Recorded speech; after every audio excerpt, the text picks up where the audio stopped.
अरे आप एजुकेशन की बात तो करते हैं लेकिन इंसाफ की बात नहीं करते। आप जो गारंटी कार्ड बांट रहे हो, मैं आपसे पूछना चाहता हूं, आपने हमारी मस्जिद की गारंटी नहीं दी, आपने हमारे हिजाब की गारंटी नहीं दी, आपने हमारी हक बात पर बात करने की बात नहीं की। आप पर यकीन नहीं है, आप पर यकीन नहीं है।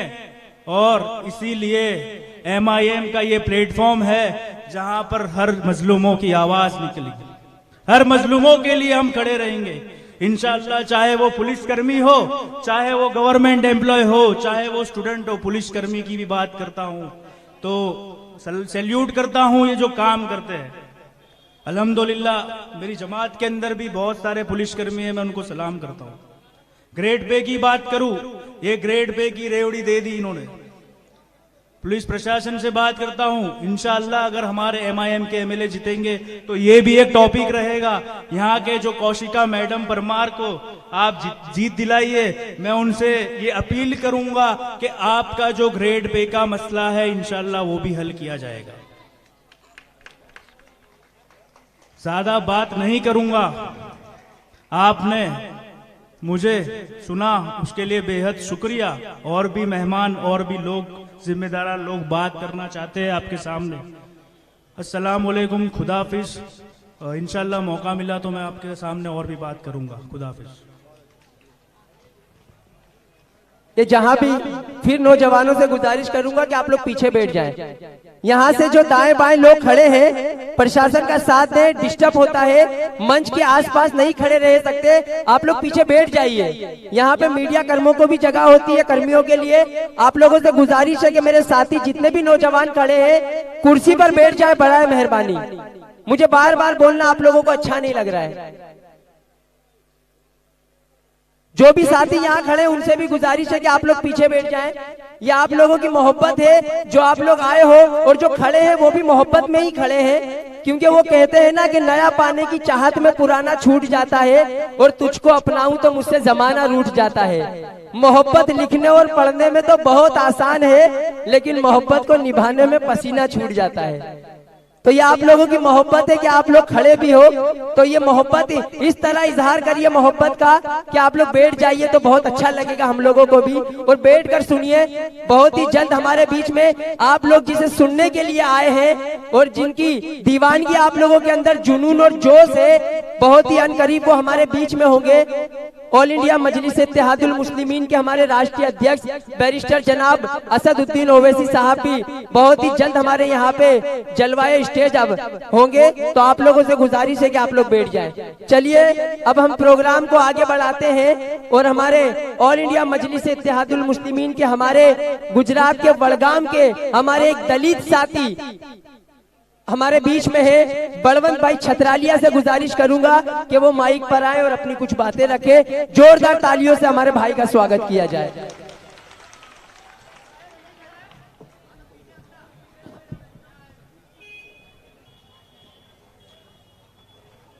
जय भीम,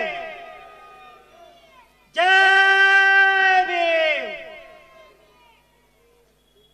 ऑल इंडिया मजलिस इत्तेहादुल मुस्लिमीन अपना राष्ट्रीय अध्यक्ष बैरिस्टर ओवैसी साहेब, अपना गुजरात प्रदेश प्रमुख साबिरभाई काबलीवाला साहेब, तेमज मंच पर उपस्थित डॉक्टर साहेब,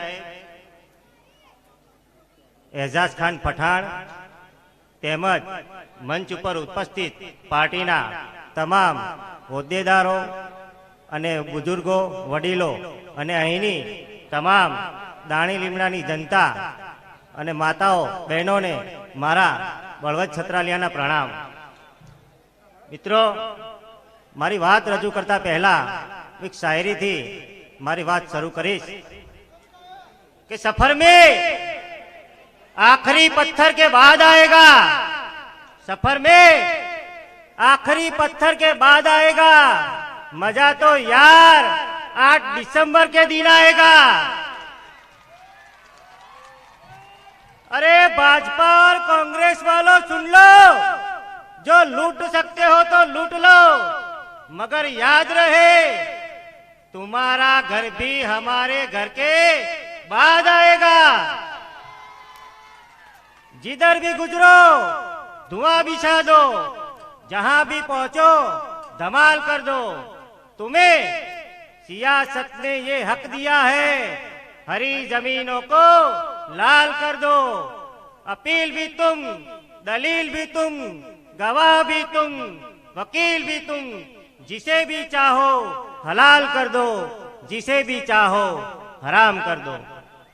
મિત્રો, અહીં ઉપસ્થિત મારા તમામ દાણી લીમડાના દલિત અને મુસ્લિમ સમાજના લોકો ને મારી એક જ અપીલ છે કે જો તમે ડોક્ટર બાબા સાહેબ આંબેડકરને માનતા હો, જો તમે તમારા અલ્લાહની અંદર વિશ્વાસ રાખતા હો, જો તમે એવું વિચારતા હો કે ખરેખર આવનારા સમયમાં આપણે આપણા વિધાનસભાની અંદર જો કંઈક સારું કામ કરવા જઈ રહ્યા હોય અને દલિત અને મુસ્લિમ એકતા થાય, ભાઈચારો આવે, એકબીજાને મદદ કરે, તો આવનારી 5 ડિસેમ્બરના દિવસે આપણી સૌની બહેન કૌશિકાબેન પરમાર જે આ દાણી લીમડા વિધાનસભાના ઉમેદવાર તરીકે મજલિસની અંદર કેન્ડિડેટ તરીકે છે, તેમને આપણે સૌ સાથે મળી અને જંગી બહુમતીથી 5 તારીખે સવારે વહેલા ચા પાણી નાસ્તો કરી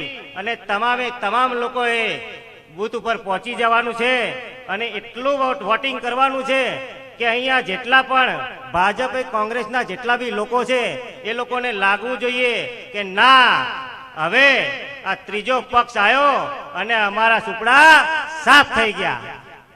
કારણ કે છેલ્લા 70 કે 75 વર્ષથી આ ભારત દેશની વાત કરીએ કે ગુજરાતની વાત કરીએ તો આ ભારત દેશ અને ગુજરાતમાં ફક્ત 2 જ પાર્ટીઓ ચાલતી હતી, જેનું નામ ભાજપ અને કોંગ્રેસ।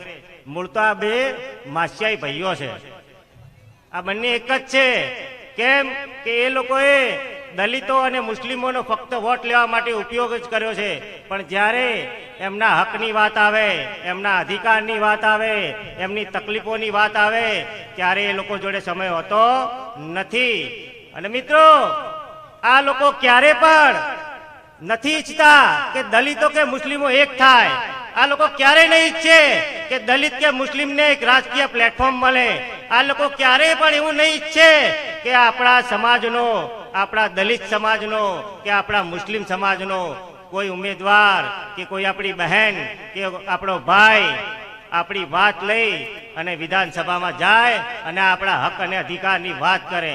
કારણ કે એ લોકોને ખબર છે કે જો ખરેખર આ લોકોનો કોઈ પણ એક ઉમેદવાર જો વિધાનસભામાં જશે તો એ એટલી જોરથી તાકાતથી આપણા હક અને અધિકારની વાત કરશે કે આ ગુજરાતની વિધાનસભાની દીવારો પણ હલી જશે। એટલે મને વિશ્વાસ છે કે તમે લોકો આવનારી 5 તારીખે જંગી બહુમતીથી આપણી બહેન કૌશિકા પરમારને જીતાડો। મિત્રો, એનું કારણ છે કે આ કોંગ્રેસ પાર્ટી દલિત અને મુસ્લિમ વિરોધી પાર્ટી છે, એનું હું તમને એક સબૂત આપવા જઉં છું। કારણ કે આ એ જ પાર્ટી છે અને આ એ જ કોંગ્રેસના લોકો છે કે જે લોકોએ આપણા ભારત દેશનું જેને સંવિધાન લખ્યું એ બાબા સાહેબ આંબેડકરને આ લોકોએ 2 વખત હરાયેલા। જ્યારે આઝાદ ભારતની અંદર પહેલું સંસદનું ઇલેક્શન થયું ત્યારે એ લોકોએ બાબા સાહેબ આંબેડકરને હરાયા। અને આ એ કોંગ્રેસના જ લોકો હતા કે જેવું કહેતા હતા કે સંસદની અંદર કોઈ પણ જીતીને જશે ચાલશે, પણ આ બાબા સાહેબ આંબેડકર જીતીને ના જવો જોઈએ, એની માટે સંસદના દરવાજા તો શું પણ એની માટે અમે બારીઓ પણ બંધ કરી દઈશું। ત્યારે આપણા સૌના લોકલાડીલા આ ભારત દેશનું જેને સંવિધાન લખ્યું અને આ જે ભારત દેશ જેની પર ચાલે છે, જ્યારે બાબા સાહેબ આંબેડકર સંવિધાન સભાની અંદર જ્યારે સંવિધાન પેશ કરીને બહાર નીકળ્યા ત્યારે આ જ કોંગ્રેસના એક કૃપલાનિધિ કરીને હતા, તેમને બાબા સાહેબને કહ્યું કે બાબા સાહેબ કેમ આજે આટલા ખુશ છો? ત્યારે બાબા સાહેબ આંબેડકરે કહ્યું કે હું આજે એટલા માટે ખુશ છું કે મેં એક એવી વ્યવસ્થા ઊભી કરી છે કે પહેલા રાણીના પેટીથી રાજા જન્મ લેતો હતો, પણ હવે મતદાન પેટીમાંથી રાજા પેદા થશે, એટલે મને બહુ ખુશી છે। ત્યારે કૃપલાનીજી બોલ્યા કે તો બાબા સાહેબ આંબેડકર તમારી ખુશિયા બહુ દિવસ વધારે ટકવાની નથી। કારણ કે તમારા લોકો ગરીબ છે, પછાત છે, લાચાર છે, આ બધા જ લોકો વેચાઈ જશે.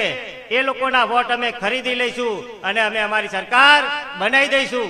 ત્યારે બાબા સાહેબ આંબેડકરે કીધું કે ભલે મારો સમાજ ગરીબ છે, લાચાર છે, વેચાઈ જશે અને એમના વોટ ખરીદીને તમે સરકાર બનાવી દેશો, પણ યાદ રાખજો જ્યારે મારો સમાજ જાગશે અને એને એના એક વોટની ખબર પડશે ત્યારે યાદ રાખજો તમારાથી મોટો કોઈ ભિખારી નહીં હોય. એટલે મિત્રો અહીંની તમામ દાળી લીમડાની જનતાને એક જ કહેવા માંગુ છું અને એક અપીલ કરીને મારી વાત પૂરી કરું છું કે કિસી राहबर के ना रहे गुजर से निकलेगा, ना किसी राहबर के ना रहे गुजर से निकलेगा, तुम्हारे पाँव का कांटा तुम्ही से निकलेगा. किसी गली में वो बूढ़ा फकीर रहता था, तलाश कीजिएगा तुम्हारा एमएलए भी यहीं से निकलेगा.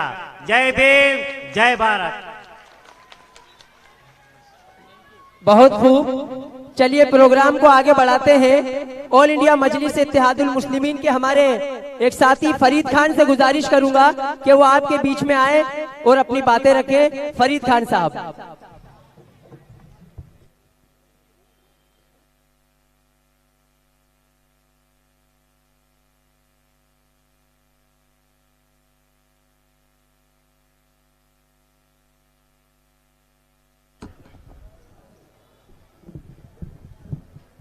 अस्सलामुअलैकुम वरहमतुल्लाहि वबरकातुहू. शह नसीन पर तशरीफ फरमा मजलिस इत्तेहादुल मुस्लिमीन के हमारे हैदराबाद से आए तमाम कॉरपोरेटर्स, शह नसीन पर तशरीफ फरमा मजलिस इत्तेहादुल मुस्लिमीन के हमारे गुजरात के जनरल सेक्रेटरी परवेज मोमिन साहब, शह नसीन पर तशरीफ फरमा मजलिस इत्तेहादुल मुस्लिमीन के हमारे गुजरात के यूथ के सदर एजाज खान साहब, शहनसीन पर तशरीफ फरमा मजलिस इत्तेहादुल मुस्लिमीन के गुजरात के प्रवक्ता इरफान भाई, मजलिस इत्तेहादुल मुस्लिमीन के हमारे अहमदाबाद के सदर शरीफ खान साहब और तमाम आगे वाने मजलिस इत्तेहादुल मुस्लिमीन, सुनने वाले दोस्तों, बुजुर्गों और पर्दा नशीन माँ और बहनों, सबसे पहले कि आज का ये प्रोग्राम मजलिस इत्तेहादुल मुस्लिमीन की जानिब से आने वाली 5 तारीख के दिन गुजरात के अंदर विधानसभा चुनाव होने जा रहे हैं. 1 जनवरी 2021 के दिन गुजरात की सरजमीन पर एक ऐसा सूरज निकला जिसका नाम मजलिस इत्तेहादुल मुस्लिमीन है और कुछ 19 दिन की मेहनत में हम गुजरात के अंदर 25 सीट जीत कर आए. बहरामपुरा के अंदर हमने इलेक्शन लड़ा लेकिन 64 वोट से हमारी सीट हारी.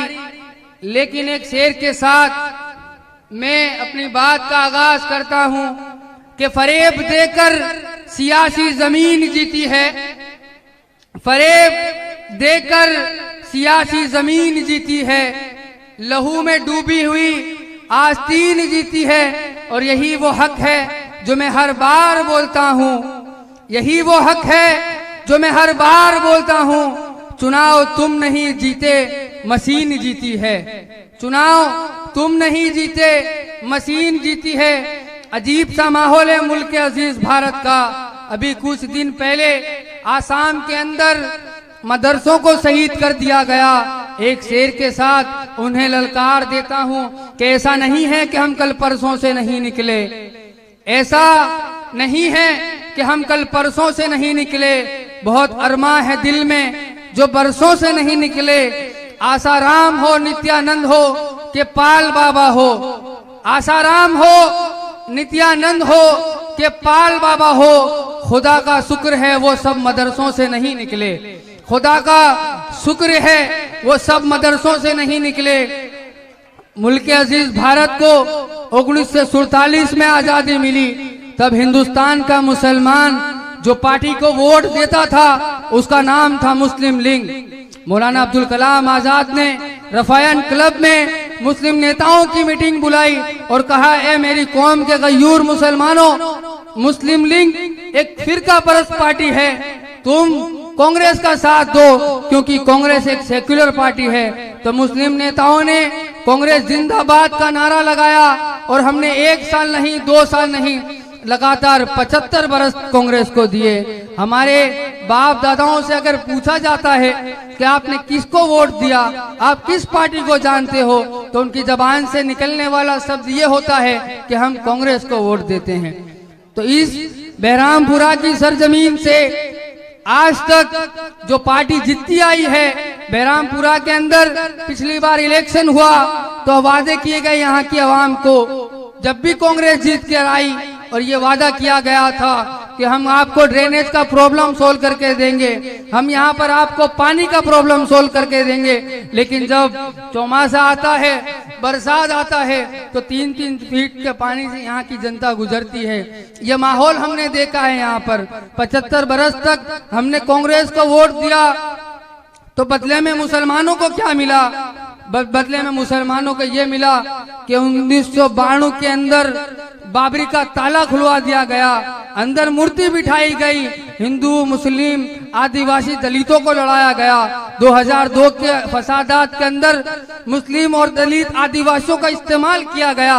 ये काम हमको अगर किसी ने तोहफे में ला कर दिया है तो वो कांग्रेस ने ला के दिया है। अजीजान दोस्तों, मैं आपसे कहना चाहता हूँ, आज आपके बीच में मजलिस इत्तेहादुल मुस्लिमीन आई है। आज से पहले आपके पास ऑप्शन नहीं था, सिर्फ भाजपा और कांग्रेस का ऑप्शन था। भाजपा को हमने कभी वोट नहीं दिया, कभी मुस्लिम ने भाजपा को अपना वोट का हकदार नहीं माना। हमने आज से पहले वोट दिया तो सिर्फ कांग्रेस को वोट दिया। लेकिन मैं आपसे कहता हूँ, सिर्फ एक बार मजलिस इत्तेहादुल मुस्लिमीन पतंग के निशान को दबाकर हमको आजमाया जाए, एक मौका हमको दिया जाए, क्योंकि मेरे सदर जनाब बैरिस्टर असदुद्दीन अवैसी वो पहला शख्स है जिसने कचरे के डिगले का, एशिया का सबसे बड़ा कचरे का पहाड़ है, उसके लिए आवाज सबसे पहले हिंदुस्तान के अंदर पार्लियामेंट के उतारने वाला वो एक वाहिद शख्स है जिसका नाम बैरिस्टर असदुद्दीन अवैसी है। ट्रिपल तलाक के मुद्दे पर आवाज उठाने वाला एक ही वाहिद शख्स है जिसका नाम बैरिस्टर असदुद्दीन अवैसी है। सीए और एनआरसी के मुद्दे पर उनकी लड़की की शादी छोड़कर ऐवाने पार्लियामेंट में जाकर कहा था, कानून फाड़ करके मैं तुम्हारे काले कानून को अपनी जूती की नोक पर रखता हूँ। वो एक ही वाहिद शख्स है जो हमारे हर मुद्दे पर आवाज उठाता है, जो हमारे हर मुद्दे को ललकार देता है। तो हमारे वोट का हकदार भी असदुद्दीन अवैसी साहब होने चाहिए। हमको कहा जाता है, हम पर यह इल्जाम लगता है कि हम बी टीम हैं, हमको बी टीम के नारे से नवाजा जाता है। तो मैं कहना चाहता हूं कांग्रेसियों से कि हम गुजरात के अंदर 13 सीट पर इलेक्शन लड़ रहे हैं, सिर्फ 13 सीट पर। अगर हम चाहते तो वाकानेर के अंदर इलेक्शन लड़ सकते थे, क्यों वहां पर कांग्रेस की सीट है। अगर हम चाहते तो हम 67 सीट है गुजरात के अंदर कांग्रेस की, हर सीट पर इलेक्शन लड़ सकते थे। लेकिन हमने लड़ना सिर्फ वो जहां हमारा संगठन है, जहां पर हम मजबूत है, वहीं पर हमने लड़ना मुनासिब समझा। लेकिन मैं आपको कहता हूं, 13 सीट के अंदर से अगर 182 सीट के अंदर से 13 सीट निकाली जाए तो 169 सीट बनती है। वहां पर आप जीत कर बताओ, भाजपा को हरा कर जिताओ। भाजपा में हराने की ताकत कांग्रेस में नहीं है, इसीलिए मजलिस ने गुजरात के अंदर जन्म लिया है। मैं आपको एक और छोटी सी बात कहकर मैं अपनी बात को खत्म करता हूं। इस विस्तार के अंदर आया है एक झाड़ू लेकर, वो आपको ये दिलासा देता है कि मैं आपको फ्री बिजली दूंगा, मैं आपके खाते में 1000 रुपए डालूंगा, मैं आपको हर सुविधाओं से नवाज दूंगा। लेकिन मैं कह दूं, ये जुमलेबाजी नरेंद्र मोदी ने 2014 के अंदर 2019 के इलेक्शन में ये जुमला कहा था कि आपके खाते में 15-15 लाख रुपए आएंगे, लेकिन हमको 15 रुपए तक नसीब नहीं हुए। आप आने वाली 5 तारीख के दिन मजलिस इत्तेहादुल मुस्लिमीन की हमारे दानी लिमड़ा विधानसभा की उम्मीदवार कोशिका बेन परमार, जिसका नंबर है 9, निशान है पतंग, सुबह में जल्दी उठकर आप भी जाएं, अपने दोस्तों को भी ले जाए, घर वालों को भी ले जाए, मोहल्ले वालों को भी ले जाए और पतंग को कामयाब करें। एक आखिरी शेर के साथ मैं अपनी बात को खत्म करता हूं कि हर सिमत मचलती किरणों ने अब सबे गम तोड़ दिया, हर सिमत मचलती किरणों ने अब सबे गम तोड़ दिया, अब जाग उठे हैं दीवाने दुनिया को जगा कर दम लेंगे, सब में जहां महकाएंगे या खून में नहा कर दम लेंगे, इज्जत से दिए तो जी लेंगे वरना जामे शहादत पी लेंगे। अस्सलाम वालेकुम वरहमतुल्लाहि वबरकातुहू। बहुत खूब, माशाल्लाह, बहुत बेबाकी से भाई ने अपनी बात रखी। बहुत ही अनकरीब हमारे बीच में जनाब बैरिस्टर असदुद्दीन ओवैसी साहब मौजूद होंगे। आप सभी लोगों के लिए खुशखबरी है कि वो रास्ते में है, निकल चुके हैं। चलिए अब प्रोग्राम को आगे बढ़ाते हैं। कुछ लोग ये भी कहा जाता है कि आप लोगों के यहाँ पे लोग आते हैं आप लोगों को खरीदने के लिए, लोग पैसे की लालच भी देते हैं, लेकिन जो लोग खरीदने आए उनसे बस यही कहना कि रब ने बख्शा है वो ईमान नहीं बिकता है, यानी अल्लाह का फरमान नहीं बिकता है। रब ने बख्शा है वो ईमान नहीं बिकता है और अल्लाह का फरमान नहीं बिकता है। और जो आते हैं यहाँ वोटों के खरीदार, उनसे कहना चले जाओ, यहाँ मुसलमान नहीं बिकता है। चलिए अब प्रोग्राम को आगे बढ़ाते हैं और हमारे बीच में हमारी बहन वहीदा कुरैशी यहाँ मौजूद है। बहन से गुजारिश करूंगा कि वो माइक पर आए और अपनी कुछ बातें रखें बहुत ही शॉर्ट टाइम में।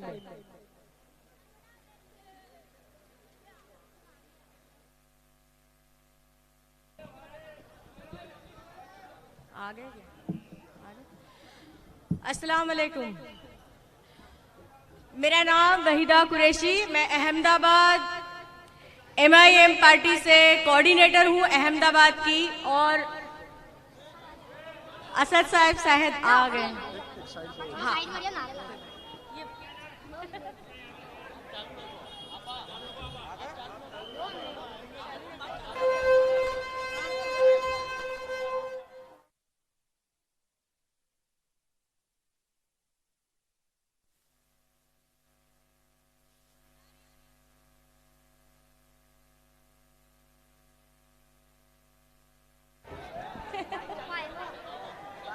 हाँ, हाँ, बहुत खुशी की बात है कि हमारे नारोल विस्तार के अंदर जो इतने सारे लोग खाली आके चले जाते हैं, मतलब 5 साल बाद कोई दिखाई नहीं देता, वहां पर हैदराबाद से असदुद्दीन ओवैसी साहब सिर्फ अपने नारोल की दाढ़ी लिमड़ा वार्ड की जितनी भी तकलीफें हैं उस तकलीफों के बारे में सुन के यहाँ जायजा लेने के लिए रूबरू आए हैं, तो हमारे लिए ये इस्तकबाल करने की बात है। और मैं चाहूंगी कि सभी बहुत प्यार से और बहुत सरफराजी के साथ उनका इस्तकबाल करें। और मैं अपने बारे में ये बताना चाहूंगी कि आपके नारोल से ही मैं हूँ। तो जैसे बिल्किस बानो की बात यहाँ हो रही थी, तो मैं बताना चाहूंगी कि 2002 के जब दंगे हुए थे तो उसके अंदर वहीदा रहमान कुरैशी भी गोमतीपुर से दंगा पीड़ित है। तो अगर कांग्रेस वालों ने काम किया, आपको लगता है कि कांग्रेस ने 75 साल यहाँ काम किया, तो मैं ये जानना चाहूंगी कि किस मुसलमान को इन लोगों ने अभी तक इंसाफ दिलाने की बात की, चाहे वो 84 के दंगे हुए, 69 के हुए, या अभी ये जो 2002 का बिल्किस बानो के साथ में जो कुछ हुआ, वो तो बहुत दरिंदगी की बात थी और इस पर भी उन नालायकों को छोड़ दिया गया। और कितने सारे गोधरा कांड के अंदर जितने भी लोग मरहूम हुए, चाहे वो किसी भी धर्म के थे, जान तो सबकी गई थी।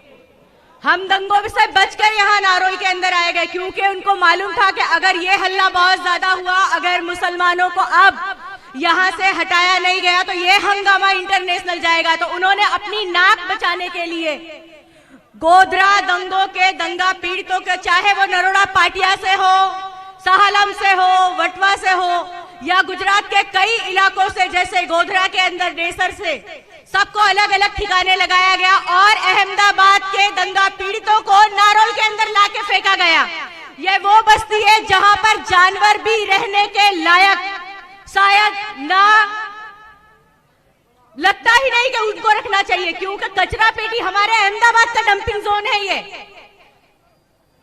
अहमदाबाद का डंपिंग जोन, क्यों बड़े बड़े नेता यहाँ बाजू क्यों नहीं आके रहते? लेकिन नहीं, इनको लगता है कि मुसलमान को तो क्या है, जैसे भेड़ बकरियां रहती है ऐसे मुसलमानों को अगर कचरा पेटी के ढगले पे रखेंगे तो डायरेक्ट मारा नहीं जाएगा, लेकिन सिसक सिसक के मरने में आसानी होगी। तो यहाँ पर हम लोग जो रह रहे हैं, अपनी बस्ती है यहाँ पर, तो मुश्किल इसी तरीके से है कि हम भी वहां से बच के आए, बच के यहाँ पर अपने इलाकों में रह रहे, लेकिन यहाँ पर तकलीफें देखो कि इंसान की तरीके से रहने के लिए ना बच्चों को अच्छी स्कूलें हैं, न रोड है, न रास्ते की समस्या अभी तक ठीक है। कई जगह पर अभी तक म्युनिसिपैलिटी के पानी की प्रॉब्लम है, जो कि यहाँ पर सरकारी पानी होना चाहिए। अगर मुसलमान होने के नाते ही इतनी तकलीफें देखी जा रही है तो क्या ये सरकार की जिम्मेदारी नहीं? और यहाँ पर जितने लोग कई साल से काम कर रहे हैं, बहुत सारी पार्टियों के बारे में सुन रहे हैं कि कांग्रेस आ रही है, कांग्रेस काम कर रही है, तो हाँ देखा यहाँ पर अभी कई जगह तक नलों की व्यवस्था नहीं है, सरकारी पानी नहीं है, यहाँ का पानी खारा पानी आता है और यहाँ के पानी से स्किन में बहुत सारी प्रॉब्लम्स होती है, क्योंकि हम लोग यहाँ पे रह के देख रहे हैं, झेल रहे हैं ये चीज, लेकिन सुनने वाला कोई नहीं। तो ये एक बहुत खुशी की बात है कि MIM पार्टी के हमारे हिंदुस्तान के लीडर असदुद्दीन ओवैसी साहब एक आवाज बनकर, हमारे सबकी आवाज बनकर संसद में, लोकसभा में, जहां भी उनको लगता है कि बोलना चाहिए वहां पर वो हमारे लोगों के लिए बोलते हैं। तो हमारी एक आवाज बनकर अगर आज अपने यहाँ से दाढ़ी लिमड़ा वोट से मैं चाहूंगी कि कौशिका बेन परमार को ज्यादा से ज्यादा अपने यहाँ से वोट मिले और वो जीते, ताकि एक विधायक अपना भी जो अपने लिए बोलता हो। अपनी बातें सभी करते हैं, लेकिन हमारे लिए स्पेशल, हमारे लिए बोलने वाला अगर कोई शेर है तो वो सिर्फ असदुद्दीन ओवैसी है। चाहे फिर वो बिल्किस बानो की बात हो या नारोल के कचरा पेटी की बात हो, यहाँ के रोड रास्ते की बात हो, किसी के अंदर इतनी हिम्मत नहीं जो आके हमारे लोगों के लिए बोले। तो अगर हम चाहते हैं कि दाढ़ी लिमड़ा वोट का नक्शा बदले, हम मुसलमान भी एक इज्जत की जिंदगी जिए जैसे इंसान जीते हैं, या यहाँ के बच्चों को अच्छी स्कूलें, अच्छी कॉलेज मिले, अच्छी जिंदगी मिले, तो जरूर से MIM पार्टी के विधायक के तौर पे सिलेक्ट करने वाले कौशिका बेन परमार को वोट करके जरूर से जरूर जिताएं। और ये वादा है कि असदुद्दीन ओवैसी मुसलमानों के बारे में, हमारे कौम के बारे में और दबे कुचले दलितों के बारे में जरूर से बोलेंगे। सो प्लीज मैं अपनी बात खत्म करती हूँ, टाइम बहुत कम है। चलो शुक्रिया, अल्लाह हाफिज।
सभी से गुजारिश है कि अपनी अपनी जगह पर बने रखें, अपनी अपनी जगह बैठ जाए, मेहरबानी। कोई भी भाई धक्का मुक्की ना करे, सभी लोगों से गुजारिश है। देखने और उनको सुनने के लिए आए हैं, अपनी अपनी जगह बनाए रखे। आप लोग जगह, पुलिस प्रशासन को सहयोग दें और स्टेज के जमनी साइड से पब्लिक जगह दे ताकि असद साहब आए। प्लीज स्टेज की जमनी साइड पे जगह रखे और असद साहब को आने का रास्ता दे।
हमारे बीच में बैरिस्टर साहब आ चुके हैं। आप लोगों से गुजारिश करूंगा कि आप लोग पीछे जाइए और हौसला रखें, इत्मीनान से पीछे जाइए आप लोग।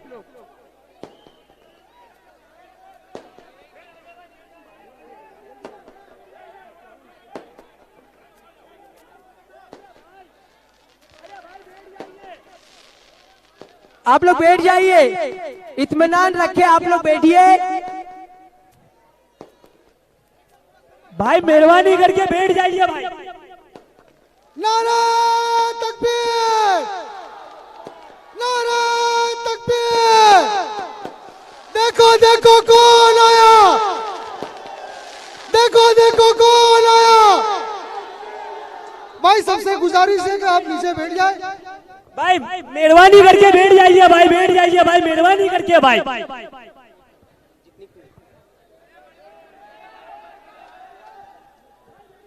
चलिए प्रोग्राम को आगे बढ़ाते हैं और हमारे बीच में ऑल इंडिया मजलिस इत्तेहादुल मुस्लिमीन के हमारे प्रदेश के युवा प्रमुख हमारे एजाज खान से गुजारिश करूंगा कि वो कुछ ही शब्दों में अपनी बातें रखे। एजाज खान साहब। अस्सलामुअलैकुम मेरे भाइयों, थोड़ा खामोशी इख्तियार कीजिए। हमारे बीच हमारे ऑल इंडिया के सदर बैरिस्टर सदर अवैसी साहब हमारे बीच है, तो खामोशी इख्तियार कीजिए और अपनी जगह पे ले लीजिए, अपनी जगह ले लीजिए, अपनी जगह पे बैठ जाइए। आज दाणीमड़ा विधानसभा विस्तार के इस नई बस्ती विस्तार में यहां उपस्थित हमारे ऑल इंडिया के सदर जनाब बैरिस्टर सदर अवैसी साहब, हमारे गुजरात के सदर जनाब साबिर भाई काबलीवाला साहब, ऑल इंडिया के प्रवक्ता वारिस पठान साहब, मंच पर उपस्थित तमाम मजलिस के नुमाइंदे और मेरे सामने मेरे भाई, मेरे दोस्त, मेरे युवा साथियों, अब कुछ ही दिन बचे हैं। आने वाले 5 तारीख के दिन गुजरात में चुनाव होने जा रहा है और हमारे अहमदाबाद शहर से हम जहां यहां उपस्थित है, वहां दाणीमड़ा विधानसभा के अंदर हमारी बहन कौशिका बहन परमार को AIMIM पार्टी की ओर से नुमाइंदे के तौर पे यहां पे रखा गया है आपके बीच। पिछले कई वक्त से आपके बीच घर घर जाकर हम कोशिश कर रहे हैं हमारी बात पहुंचाने की, असदुद्दीन अवैसी साहब की बात पहुंचाने की। मैं हर जगह जाता हूं, वहां एक बात जरूर करता हूं कि हिंदुस्तान में ऐसा पहली बार नहीं हो रहा है कि चुनाव आ रहे हैं। हमारे लोगों के बीच में एक सवाल खड़ा होता है हमारे दिल में, उस सवाल इस बात का खड़ा होता है कि 75 साल से आजादी हमें मिली है, उसके बावजूद गुजरात में आज इतनी बड़ी तादाद में नौजवान लोग AIMIM पार्टी के साथ क्यों जुड़ रहे हैं, क्यों AIMIM पार्टी का परचम लहराने की बात कर रहे हैं। उसका यही जवाब है कि 75 साल से जिस पार्टी को हम वोट देते आए, 75 साल से हमने आज तक जिसे वोट दिया उसने आज तक हमें ठगने का काम किया है। आज इस दाणीमड़ा विस्तार के अंदर आते हुए हमने रास्तों में देखा, यहाँ हर जगह पे रास्ते टूटे हुए हैं, यहाँ गटरों की समस्या है, पानी की समस्या है, यहाँ कोई आवाज उठाने वाला नहीं है। इस विधानसभा विस्तार से हम वर्षों से एक नुमाइंदे को भेजते आए हैं और इस नुमाइंदे को जिताने के बाद वो आज तक हमारे बीच नजर नहीं आता। 5 साल के अंदर एक बार नजर आता है और जब चुनाव आता है मिस्टर इंडिया की तरफ फिर गायब हो जाता है और उसको मुंह तोड़ जवाब देने का ये वक्त आ चुका है। 5 तारीख के दिन आप इस विधानसभा चुनाव के अंदर सुबह जल्दी उठ के नमाज पढ़ के सबसे पहला काम हम करेंगे, इस बार हम कौशिका बहन को 9 नंबर के उनके बटन के सामने, पतंग के निशान के सामने वोट देकर उनको जंगी बहुमती से जिताने का काम करेंगे। साथियों, हमने देखा पिछले वर्षों के अंदर अगर कोई एक ऐसी वाहिद शख्सियत है जो हमारी बात, हमारी आवाज उठाती, हमारे बीच हमारे कौशिका बहन उपस्थित है। उनकी तबीयत थोड़ी नासार हो गई थी, कुछ दिनों से वो अस्पताल में थे, उसके बावजूद एक दिन की उनके अस्पताल की उसके बाद भी रजा लेकर हमारे बीच आ चुके हैं और हमें पूरा भरोसा है कि आप लोगों से उम्मीद है कि आने वाले वक्त के अंदर आप वोट देकर कौशिका बहन को बहुमती से जिताएंगे। मैं ज्यादा बात नहीं कहूंगा, एक आखिरी बात मैं कहूंगा कि गुजरात के विकास की बातें करके 27 साल से गुजरात में जो सरकार बनी हुई है, 2 दिनों पहले एक मोटा भाई गुजरात में आए और गुजरात के अंदर उनके भाषण में उन्होंने बात की और फिर उन्होंने हिंदुत्व का कार्ड खेल दिया। तो हमें समझना है और एक साथ होकर हमारी क़यादत को मजबूत करना है। मेरी बात कहकर अपनी बात खत्म करूंगा एक आखिरी शेर के साथ। यूनान, मिस्र, रोम सब मिट गए जहां से, अब तक मगर है बाकी नामो निशा हमारा। कुछ बात है कि हस्ती मिटती नहीं हमारी, सदियों रहा है दुश्मन दौरे जहां हमारा। सारे जहां से अच्छा हिंदुस्तान हमारा, सारे जहां से अच्छा हिंदुस्तान हमारा। शुक्रिया, खुदा हाफिज। बहुत खूब। चलिए प्रोग्राम तमाम साथियों से गुजारिश है कि आप लोग इत्मीनान बनाए रखें। हमारे बीच में दानी लिमड़ा विधानसभा की हमारी बहन, यहाँ की उम्मीदवार कौशिका परमार भी यहाँ पर आ चुकी है और एक ऐसी जाबाज लेडी कि जिनकी तबीयत नासाज थी फिर भी वो आप लोगों के बीच में है, क्योंकि हमारी बहन पीपल के पत्तों की तरह नहीं है जो पतझड़ में बिखर जाएंगी। ये तो मेहंदी के उस पत्तों की तरह है कि खुद पीस कर भी आप लोगों की जिंदगी में रंग भर जाएगी। तो हमारी बहन के लिए जोरदार तालियों से स्वागत किया जाए। मैं बहन से गुजारिश करूंगा कि आप लोगों के बीच में अपनी 2 बातें रखें।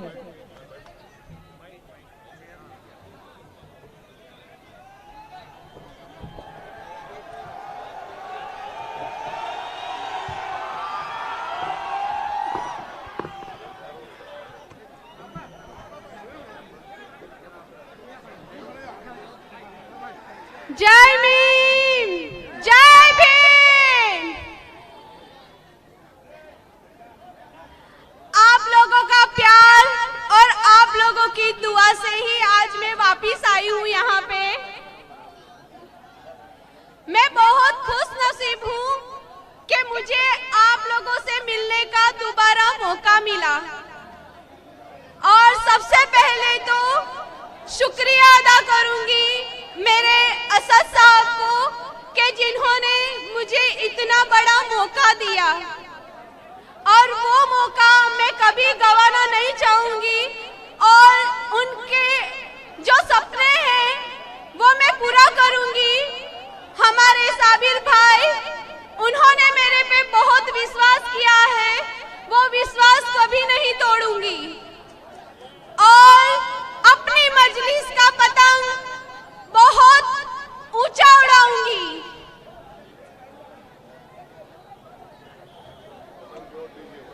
और आप लोगों से एक बात जरूर बोलूंगी कि 5 तारीख को जरूर से पतंग को वोट देना। मुझे पता है आप लोगों की तकलीफ और मैं बहुत सारी बातें करना चाहती हूँ पर मैं आप लोगों से बातें नहीं कर पा रही हूँ क्योंकि मेरी तबीयत ठीक नहीं है। फिर भी बताऊंगी हमारे असद साहब को कि जमीनी लेवल पे काम करना आसान नहीं है और आज असद साहब यहाँ पे आए हैं तो उनको बताऊंगी कि हमारी पब्लिक को कितनी तकलीफें हैं।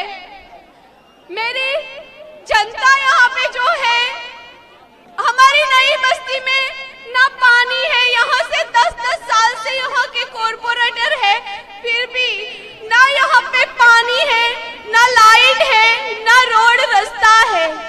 यहाँ पे गुंडागर्दी भी इतनी है, हमारी बहन और माँ को बाहर निकलना भी बहुत मुश्किल हो जाता है। तो हमको ऐसा लीडर चाहिए कि जो हमारी यहाँ की परिस्थिति को बदल सके। तो प्लीज आप लोगों से मैं गुजारिश करती हूँ और आप लोगों से मैं मेरी झोली फैला के भीख मांगती हूँ कि 5 तारीख को आप लोग जरूर से पतंग को वोट कीजिए और हम लोग एक नया इतिहास रचें।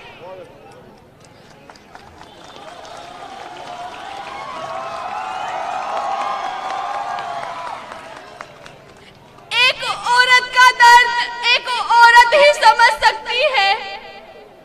आज मेरी आंखों में जो आंसू दिखाई दे रहे हैं।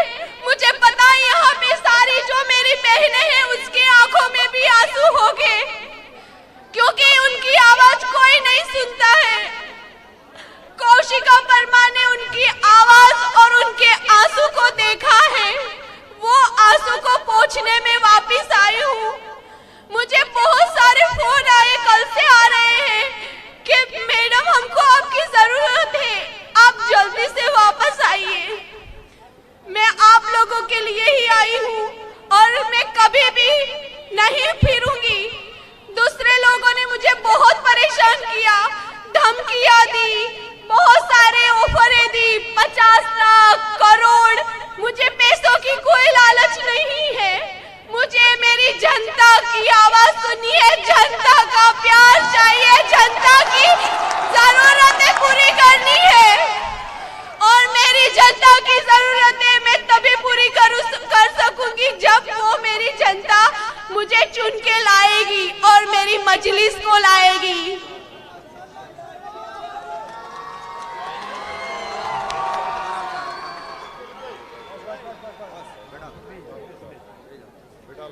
जय भीम, जय भीम। महिला है कहाँ हारती है, इन्हें तो हराया जाता है। लोग क्या कहेंगे ये कहकर डराया जाता है। लेकिन इस जाबाज महिला ने ये बता दिया कि ये हाथ सिर्फ रोटी पकाने वाले या मेहंदी लगाने वाले नहीं है। अगर इनके हाथों में इनकिलाब की तख्ती या किसी राजनीतिक पार्टी की पतंग आ गई तो ये अच्छे अच्छे तानाशाहों की कुर्सियों को हिला सकती है। चलिए अब हम प्रोग्राम को आगे बढ़ाते हैं और ऑल इंडिया मजलिस इत्तेहादुल मुस्लिमीन के हमारे गुजरात के सदर जनाब साबिर भाई काबलीवाला से गुजारिश करूंगा कि वो आपके बीच में आए और अपने ख्यालात पेश करें। जोरदार तालियों से स्वागत किया जाए साबिर भाई काबलीवाला का।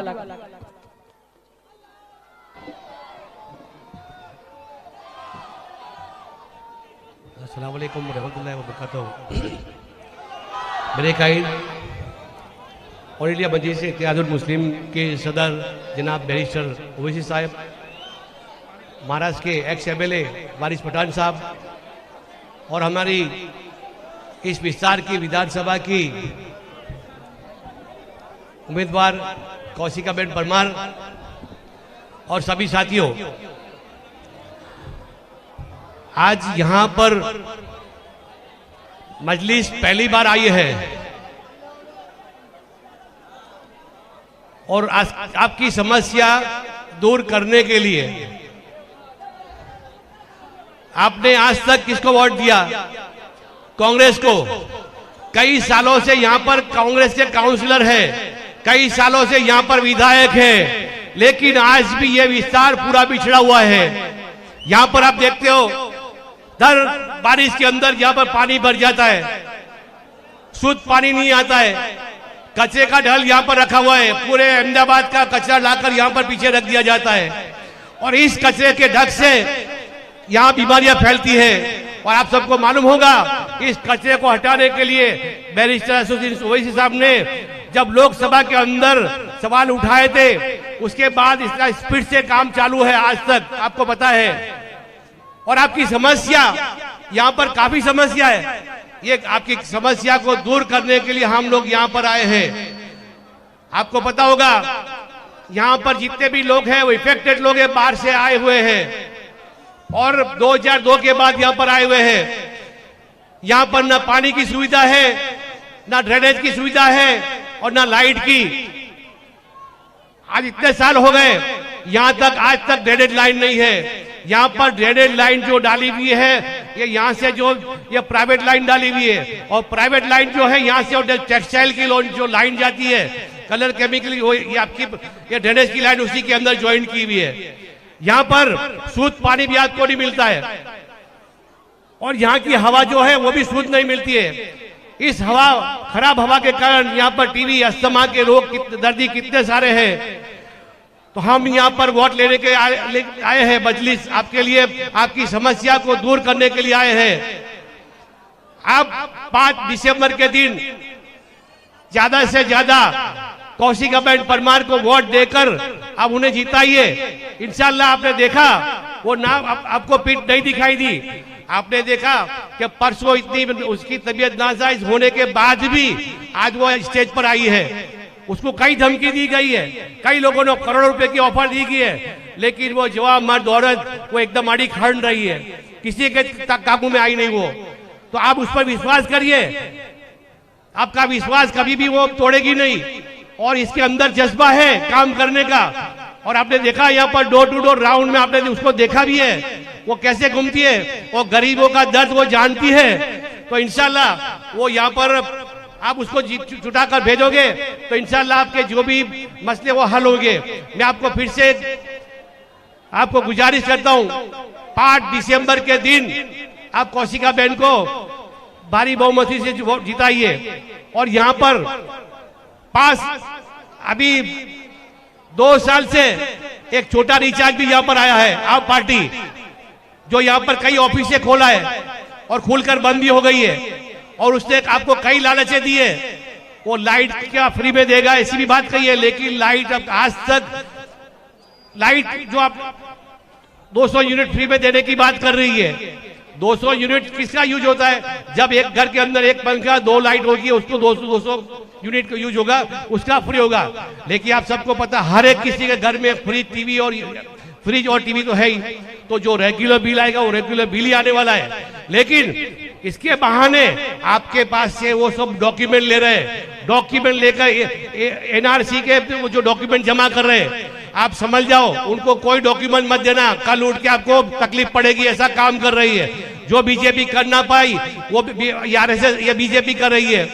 ये आप पार्टी बीजेपी कांग्रेस तीनों एक ही है और तीनों की विचारधारा एक ही है। आप समझ जाओ ये अपनी पार्टी, ये पार्टी अपनी मजलिस है। आप मजलिस पर विश्वास करो, मजलिस चुटा के आएगी, आपके जो भी समस्या की हल होगी इंशाल्लाह।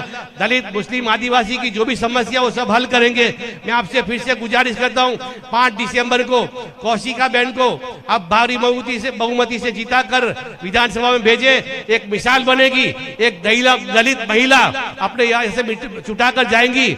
आज कई सालों से यहाँ से महिला जो है आज तक छुटा कर नहीं गई है, ये महिला छुटा कर जाएगी तो आप सबका नाम रोशन होगा, मुस्लिम का भी नाम रोशन होगा, दलितों का भी नाम रोशन होगा और सबका काम करेगी। मैं इस बात को पूरी करता हूं मेरी यहाँ पर। और 5 दिसंबर को आप भारी बहुमती से कौशिका बहन को जिताइए, ऐसी मैं आप सबको विनती करता हूँ। जय हिंद, जय भारत, अस्सलाम वालेकुम। बहुत खूब। गुजरात के सदर साहब बता रहे थे कि कुछ झाड़ू वाले लोग आए हैं, तो मैं कहना चाहूंगा कि मजलिस का जो निशान है वो पतंग है, और अगर हम पतंग उड़ाएंगे तो नजरें हमारी बुलंदी पर रहेगी। याद रखना, हम पतंग उड़ाएंगे तो नजरें हमारी बुलंदी पर रहेगी, और अगर हम झाड़ू लगाएंगे तो नजरें हमेशा गंदगी पर रहेगी। यह आप लोगों को सोचना है कि हमारी नजरें बुलंदी पर जाए या गंदगी पर। चलिए प्रोग्राम को आगे बढ़ाते हैं। ऑल इंडिया मजलिस इत्तेहादुल मुस्लिमीन के हमारे राष्ट्रीय प्रवक्ता जनाब वारिस खान पठान साहब हमारे बीच मौजूद है। खान साहब से गुजारिश करूंगा कि आपके बीच में अपनी बात रखें।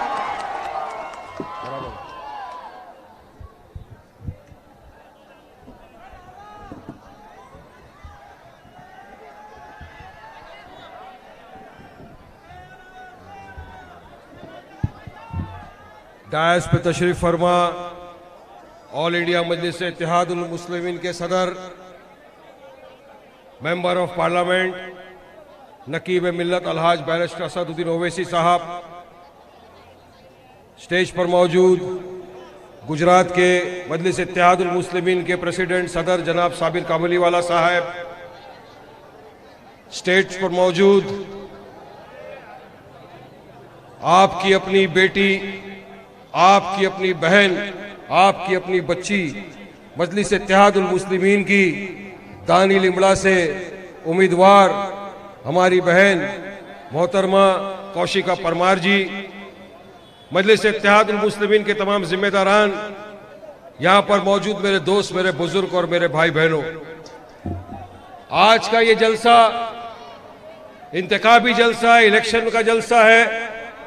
गुजरात में चुनाव है, अहमदाबाद में 5 तारीख के दिन पोलिंग होनी है। जिस तरह से तमाम मुख्तलिफ सियासत पार्टियों ने अपने अपने उम्मीदवारों को खड़ा किया है।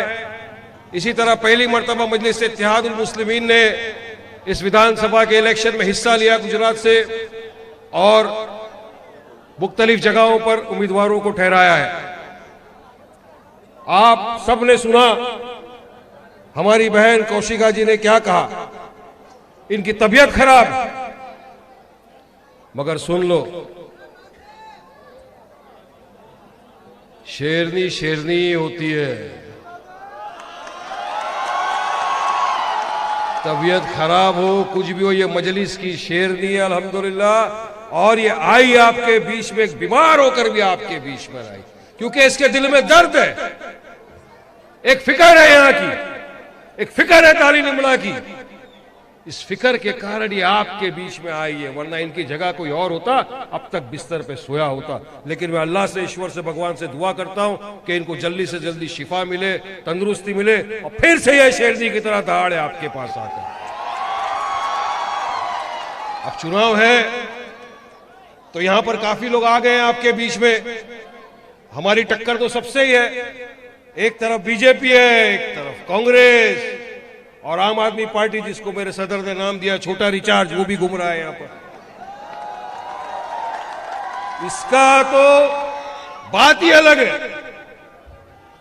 मैं आपको बताता हूं, ये लोग आए गुजरात में, ये कर देंगे, वो कर देंगे, सारी चीजों की रेवड़ी बांटने शुरू कर दिया। पूरे गुजरात स्टेट का जो बजट है ना, 2,50,000 करोड़ रुपया है पूरे गुजरात का। इन्होंने आके अनाउंस किया है 3 लाख करोड़ रुपए का बजट की रेवड़ी बांट दी अभी से इन्होंने। मैं पूछना चाहूंगा भाई साहब, बाकी के 50,000 करोड़ रुपया कहां से लाएंगे आप? फिर ये घपला घोटाला मारेंगे? घपलेबाज तो है ये लोग बड़े। अरे ये कौन है बताऊं मैं आपको। एक शख्स से, उसका नाम नहीं लेना चाहता, जेल में है, उसने घपला कर दिया, अपनी भाषा में बोलो तो टोपा फिरा दिया, काफी लोगों का टोपा कर दिया उसने। एक बॉलीवुड की एक्ट्रेस थी, उसका भी टोपा कर दिया, सबको झांसा दे दिया, वो जेल में बैठा है। ये इतने टोपेबाज है, टोपे का टोपा कर दिया ये लोगों ने जाके, उसका भी घपला कर दिया ये लोगों ने। तो ये कि हमारे पास आए, आज हमको रेवड़िया बांट रहे, 50,000 करोड़ रुपया कहां से लाएंगे? कुछ नहीं है, सिर्फ झूठ, सिर्फ झूठ और झूठ, इसके सिवा कुछ नहीं है इनके पास देने को। जो सच की बात करने आता है वो इस तरह के बोल बचनबाजी नहीं करता, झूठ नहीं बोलता। हम बोलते हैं ना, हम तो विकास के लिए आए, हम हिस्सेदारी की लड़ाई लड़ने आए। हम भी चाहते हैं कि आपका अपना दानी लिमड़ा से जीत कर जाए विधानसभा में गुजरात की, आपकी आवाज बने, आपके जो मसले मसाइल हैं वो जाकर ऐवान असेंबली में रखे, वहां पर लड़े आपकी तरफ से। क्योंकि बरसों से ये देखा गया है कि जिसको आपने वोट देकर इख्तियार की कुर्सियों पर बिठाया, वो लोग गुम की और बहरे थे। वोट लिया आपका, वादे किए आपको कि आपका काम करेंगे, फला कर देंगे, डिमका कर देंगे, पर किया कुछ नहीं आपके लिए। भाजपा भी वही है। ए भाई साहब, खामोश जरा सा बिठा दे इसको। वोट लिया आपका, इख्तियार की कुर्सी पर आकर बैठ गए, मगर जब काम करने का नाम आया कोई आगे नहीं आया। अभी मैं एक चैनल पे था, रिवर फ्रंट पे, तकरीबन 70 से 80 महिलाएं वहां पे मौजूद थी, जिसमें हमारी नॉन मुस्लिम बहनें भी थी, भाई भी थे, सब थे। मेरे साथ कांग्रेस का एक प्रवक्ता था, एक भाजपा का प्रवक्ता था। यकीन मानिए, आप वीडियो उठा के देख सकते हैं, लाइव था। तमाम महिलाओं ने, पुरुषों ने खड़े होकर लाइव चैनल पर सवाल किया कांग्रेस को और भाजपा के प्रवक्ता से कि बताओ, 30 साल आप सत्ता में थे कांग्रेस, 27 साल से भाजपा सत्ता में है, वोट लिया आपने, लेकिन 5 साल में कौन आया हमारे पास? जवाब नहीं है इनके पास। सवाल किया हमारी बहनों ने वहां पर खड़े रहकर कि आज भी आप इतनी बड़ी बड़ी बातें कर रहे हो, ये कर देंगे, वो कर देंगे, चलो हमारे साथ घर पे हमारे आज भी हमारे घर पे पानी नहीं आता। तो भाजपा के प्रवक्ता खड़े होकर बोलने लगे, हमने शौचालय बनाया ना आपके लिए। वो सारी महिलाएं खड़े होकर बोल दी, शौचालय तो बनाया, मगर जब पानी नहीं तो शौचालय का क्या करेंगे हम? है ना ये बात? शौचालय बनाया है, शौचालय में पानी नहीं है। पूरा ओपन क्लियर कट केस कर दिया इन लोग को।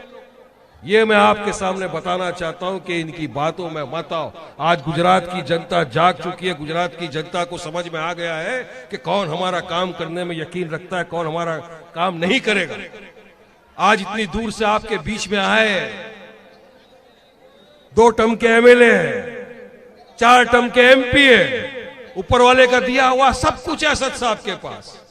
अगर सिर्फ इतना काम किया है तेलंगाना में, अगर घर में बैठ के पर्चा भर देना तो सामने वाले की इलेक्शन में डिपॉजिट गटर हो जाती है। इतना काम किया है, कोई जरूरत नहीं, कोई मकबूलियत की कमी नहीं उनके पास। देश के प्रधानमंत्री को जितनी इज्जत नहीं मिली उससे ज्यादा मेरे सदर को इज्जत है देश में। मगर आपके पास 1000 किलोमीटर दूर आने का मकसद एक ही है कि आपको भी पॉलिटिकली एम्पावर करे, आप में से लीडरशिप तैयार करे, आपके अपने को नेता बनाए। हमको नेता वेता बनने का कोई शौक नहीं है। आपका अपना, आपकी अपनी बहन कौशिका परमार दानी लिमड़ा से जीते, ये मकसद लेकर आए ताकि आपकी भी बात असेंबली में उठे, आपके भी एरिया में पानी आए। ऐसा नहीं वादा करते हम इस बार वोट दो नल लगा देंगे, अगली बार वोट दो पानी आ जाएगा वो नल में। ये झूठे मूठे वादे नहीं करते। अगर काम करेंगे तो मजलिस इत्तेहादुल मुस्लिमीन वाले करेंगे। आपने 30 साल कांग्रेस को वोट दिया, 30 साल कांग्रेस सत्ता में रही, 27 साल से भाजपा को आपने वोट दिया, 27 साल से भाजपा सरकार सत्ता में। तो क्या हमको एक मौका नहीं दे सकते आप? यकीन मानिए देंगे ना एक मौका, वोट करेंगे ना मजलिस इत्तेहादुल मुस्लिमीन को, जिताएंगे ना। ये जज्बा देखो, खाली वचनबाजी नहीं, हाँ हाँ नहीं, बटन दबा के दिखाना पड़ेगा। अदालत सबूत मांगती है ना, तो अपने को भी सबूत दो भाई, पतंग उड़ा के वोट डालो, देना पड़ेगा, वरना आने वाले बच्चों का मुस्तकबिल आपका इसी तरह चलते रहेगा। चल रहा है, शौचालय बने बिगर पानी का चलेगा, पानी नहीं आ रहा है, गालियां बकते रहेंगे, उससे कुछ नहीं होता। अब हक और इंसाफ की लड़ाई, हक मांगो, और ये हक तुमको दिया है डॉक्टर बाबा साहेब अंबेडकर के संविधान। वोट का राइट दिया है आपको, राइट टू वोट। ये नहीं सोचना मेरे एक वोट से क्या हो जाएगा। अरे तुम्हारे एक वोट से पूरी दानी लिमड़ा का स्ट्रक्चर बदल सकता है। एक वोट की कीमत, एक वोट की कीमत समझनी पड़ेगी हमको। हम सोचते नहीं मेरा क्या फर्क पड़ता है, वो डाल देगा। नहीं मेरे भाइयों दोस्तों बुजुर्गों, सबको मिलकर मुत्तहिद होना पड़ेगा, एक होना पड़ेगा, इत्तेहाद पैदा करना पड़ेगा और जाकर वोट डालना पड़ेगा, तब जाकर मजलिस यहां से जीतेगी। जब आप वोट डालने जाओ, सोचो मेरे भाइयों बुजुर्गों, ताली तो 8 तारीख को जोरदार बजाएंगे फटाकों के साथ इंशाअल्लाह, फिक्र नहीं दानी नहीं। आज हम लोग को सोचना चाहिए कि अगर हमारे दलित भाई का मॉब लिंचिंग हो गया तो आवाज कौन उठाता है? असद ओवैसी। हमारी बेटी के हिजाब के मसले में बात आ गई, आवाज कौन उठाता है? असद ओवैसी। CNRC पे बात आ गई, आवाज कौन उठाता हमारी तरफ से? असद ओवैसी। पार्लियामेंट में खड़े रहकर एक ही तो मर्दे मुजाहिद है जो पूरी तरह बिल फाड़ देता है काले कानून का ऊपर। हमारे हर मसले पे, हमारे हर मुद्दों पे अगर कोई हमारे साथ कांधे से कांधा मिलाकर खड़ा है तो यार हम लोग भी इंसान है ना, दिल रखते हैं, दिल में अरमान, जिगर, सीना सब कुछ है। तो कभी तो एक बार सोचो कि जो इंसान जो हमारे लिए इतना कुछ कर रहा है, तो इंसानियत के नाते ही सही मेरा फर्ज तो बनता है ना कि एक बार जो मेरे लिए इतना करता है उसको तो मैं वोट दे दूं जाके। क्या हम इसको वोट देंगे जो सिर्फ हमारे को बोल वचन देके चला जाता है, 5 साल तक दिखता नहीं? उनको देंगे जो खामोश हो जाते हैं, गूंगे बहरे हो जाते हैं जब हमारे हक की लड़ाई करने की बात आती है? तो क्या हम वोट उनको देंगे? अरे नहीं, बहुत दे दिया वो। अब जो हमारे साथ है, जो हमारा हमदर्द है, जो हमारा अपना है, वोट उसको देंगे। और आपके साथ अगर कोई खड़ा हुआ है इस वक्त तो मजलिस इत्तेहादुल मुस्लिमीन है और उसका सदर जनाब बैरिस्टर असदुद्दीन ओवैसी। ये सोचना है वोट डालने के पहला, नहीं सुबह उठे डाल दिया, किसको भी क्या फर्क पड़ता है। नहीं, बहुत फर्क पड़ता है। ये फर्क देख देख के 27 साल से भाजपा जीतती आ रही है। कांग्रेस में ताकत नहीं है हराने की, ताकत ही नहीं है इनमें हराने की। किस तरह से ये लोग इसको हराएंगे। अभी आपने क्रिकेट मैच हुआ, सेमीफाइनल, इंडिया हारा, सबने बोला प्लेयर चेंज कर दो, कैप्टन चेंज कर दो, बदलाव लाओ, टीम अच्छी आएगी, नए खिलाड़ी आएंगे, तरक्की होगा, इंडिया जीतेगा। बिल्कुल बदलाव लाना चाहिए। जहां जहां नया प्लेयर आता है, जहां जहां नई टीम आती है, परफॉर्मेंस अच्छा होता है ना। इस मर्तबा आपके सामने एक ऐसा ही परफॉर्मर आया है, ऐसा ही खिलाड़ी आया है, ऐसी टीम आई है जिसका नाम है मजलिस इत्तेहादुल मुस्लिमीन। जिताओ, जहां जहां हमारे उम्मीदवार खड़े हैं उनको जिताओ, ऐवान असेंबली में भेजो, तुम्हारी आवाज बनेंगे, तुम्हारे हक के लिए लड़ाई लड़ेंगे इंशाअल्लाह। तो मुझे उम्मीद है, यकीन है कि दानी लिमड़ा की आवाम 5 तारीख के दिन पूरी तादाद में उतर के आएगी। पूरी तरह से 5 तारीख को पूरे अहमदाबाद में, पूरे गुजरात में, पूरे दानी लिमड़ा के अंदर एक ही चीज दिखना चाहिए, पतंग। दबाओ बटन जाकर, इतने जोरों से बटन दबाओ कि इनको समझ में आ जाए कि अब आवाम जाग चुकी है, अब नहीं चलेगा बोल बचन, क्योंकि आ गया है मजलिस। जिताओ मजलिस के उम्मीदवारों को। बहुत बहुत शुक्रिया, आप तमाम यहाँ आए, हमको बोलने का मौका दिया। मैं जानता हूं आप सब जिनको सुनना चाहते हैं उनको सुनो, मगर एक बात याद रखना, अभी नहीं तो कभी नहीं। और उनके लिए एक मैसेज है, क्यों पड़े हो चक्कर में, कोई नहीं है मजलिस की टक्कर में। शुक्रिया, अस्सलाम वालेकुम। बहुत खूब। खान साहब भाजपा के बारे में बता रहे थे, तो जब जब भाजपा की बात चलती तो मुझे चाय वाला याद आता है। तो मैं कहना चाहूंगा कि नजरों का तीर है, तीर को फिकवा कर छोड़ेंगे। नजरों का तीर है और तीर को फिकवा कर छोड़ेंगे और सबको अपनी तरफ खिंचवा कर छोड़ेंगे। और वो हमें सियासत से डराता है, उससे कह दो अगर जिद पे आ गए तो फिर से चाय बिकवा कर छोड़ेंगे। चलिए, इसी के साथ हिंदुस्तान के मजलूमों की आवाज, संसद रत्न, लोकसभा सांसद, ऑल इंडिया मजलिस इत्तेहादुल मुस्लिमीन के राष्ट्रीय अध्यक्ष जनाब बैरिस्टर असदुद्दीन ओवैसी साहब को दावत दूंगा कि वो आपके बीच में आए और खिताब फरमाए। नारे तकबीर, नारे तकबीर।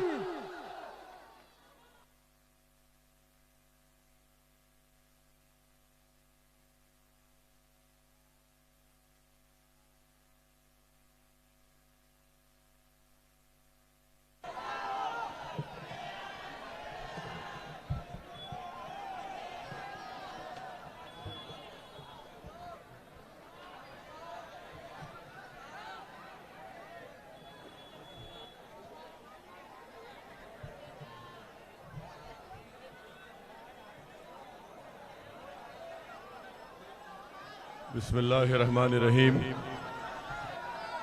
अस्सलाम वालेकुम वरहमतुल्लाहि वबरकातुहू।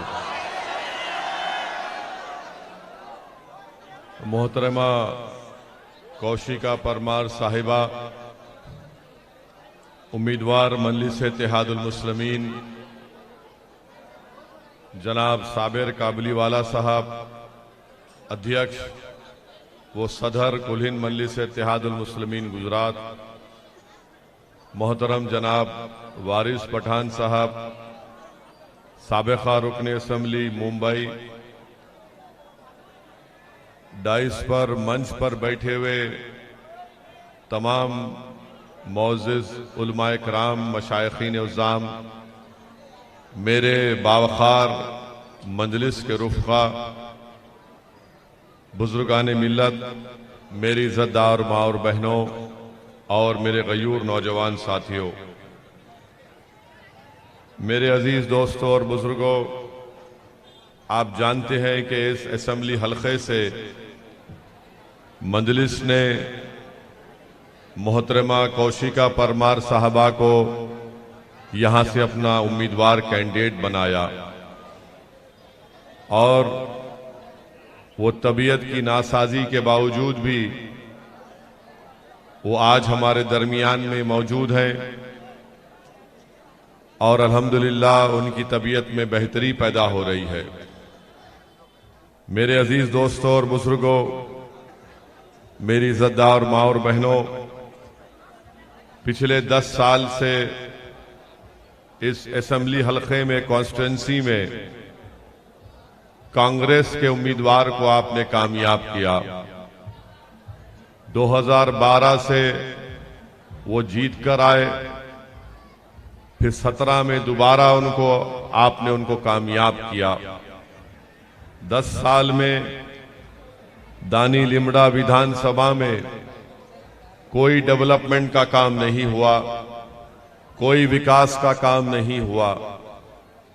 और आप जानते हैं कि आपकी इस असेंबली हलके में एक पिराना एक जगह है जहां पर पूरे अहमदाबाद का कचरा लाकर डाल दिया जाता है और अब वो कचरा इतना बड़ा हो गया कि 75 फीट का एक पहाड़ के तौर पर बन गया है। पूरे अहमदाबाद का कचरा वहां पर लाकर डाल दिया जाता है, कचरे को जलाया जाता है और उस कचरे की बदबू की वजह से, उसकी बास की वजह से हमारे नौजवान बच्चों की, हमारी माँ और बहनों के, उनके फेफड़े खराब हो जाते हैं, लंग्स खराब हो जाते हैं। जो 10 साल से यहां पर आपका वोट लेकर कामयाब होता रहा और 27 साल से भाजपा की सरकार है, इन दोनों ने दानी लिमड़ा आवाम की भलाई के लिए जिस जगह पर लाकर कचरे को डाला जाता है उसको खत्म नहीं कर पाए, तो कैसे भाजपा और कांग्रेस आपसे वोट का मुतालबा कर सकती है।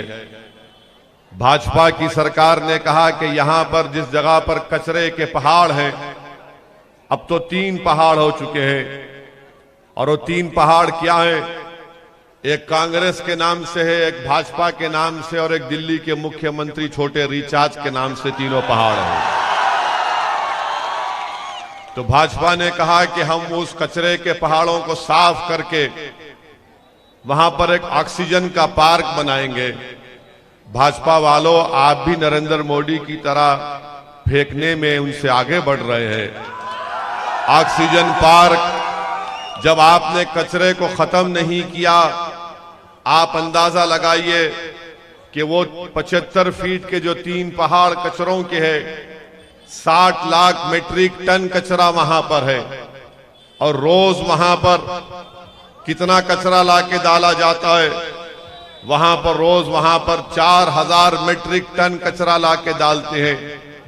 जो कांग्रेस का एमएलए और भाजपा की सरकार इस विधानसभा के इस असेंबली हलके की आवाम को कचरे की तरह देखती है, तो मेरी आपसे अपील है कि आप उनको वोट मत दीजिए। आप एक मर्तबा हमारी बहन कौशिका परमार को पतंग के निशान पर बटन दबाकर कामयाब करिए। मैं आपसे वादा कर रहा हूं कि इंशाअल्लाह ताला जब हमारी बहन कामयाब होगी दानी लिमड़ा से, तो वो खुद यहां पर कचरे डालने के काम को रोकेगी, इस कचरे के खत्म कराएगी यहां पर, और आपको एक राहत की सांस मिलेगी। ये जो भाजपा वाले आज आकर कह रहे हैं दानी लिमड़ा की जनता से कि हम वैसा कर देंगे, इनका मजाक ऐसा है कि जैसा कि नरेंद्र मोदी ने कहा था कि मैं गोबर्धन प्लांट बना दूंगा। मेरे भाई, गोबर्धन प्लांट ना मोदी साहब बनाए, ना कांग्रेस ने कुछ किया। बारिश होती है तो आपकी गाड़ियों में, आपकी मोटरसाइकिल में, घरों में पानी घुस जाता है। आपके पास पीने का साफ पानी दस्तयाब नहीं है। ना 27 साल की भाजपा की सरकार ने, ना 10 साल के कांग्रेस के विधायक ने, एमएलए ने दानी लिमड़ा की जनता के लिए कोई विकास का काम किया। और फिर अब दिल्ली का छोटा रिचार्ज आकर कहता है कि मैं ऐसा कर दूंगा, मैं वैसा कर दूंगा। मैं आपको बता रहा हूं इस दिल्ली की पार्टी के छोटे रिचार्ज के बारे में। दिल्ली में एक इलाका है ओखला, आप गूगल करके देख लीजिए इंटरनेट पर जाकर। उस ओखला के इलाके में भी इसी तरह के कचरे को लाकर डाला जाता है।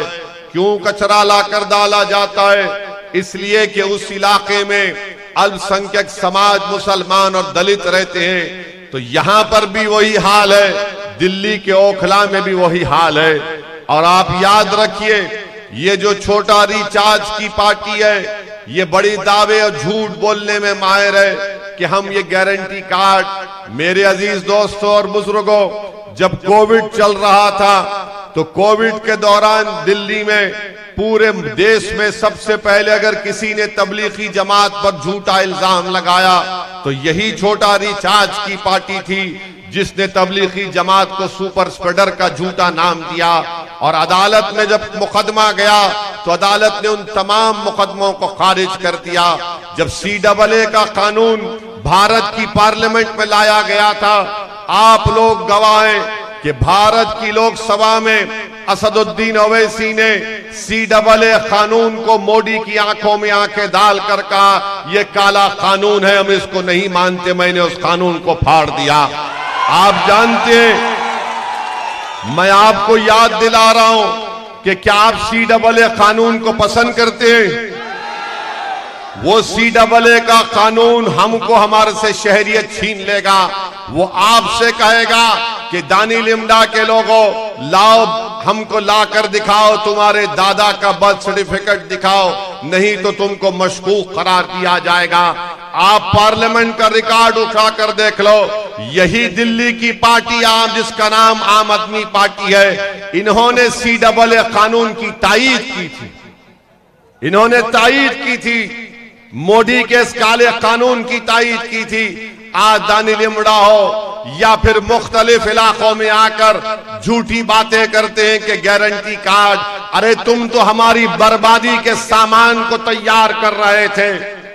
तुमने पार्लियामेंट में मोदी के काले कानून का साथ दिया, तुमने कोविड के दौरान तबलीगी जमात का साथ दिया, और आज यही दिल्ली की जो छोटा रिचार्ज की पार्टी है, पूछिए उनसे जब आपके दरमियान में आकर कहेंगे कि हमको वोट दे दो, उनसे पूछो, बताओ बिल्किस बानो पर तुम्हारी क्या राय है, तो बोलेंगे नहीं, हम बिल्किस के बारे में नहीं बात करेंगे। क्यों नहीं बात करेंगे? क्या बिल्किस हमारी बेटी नहीं है?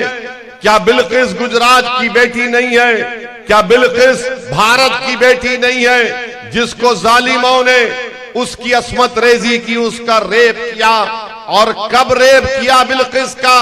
जब बिल्किस 6 महीने की हामिला प्रेग्नेंट थी, एक मां के सामने उसकी 3 साल की बेटी को कत्ल कर दिया गया।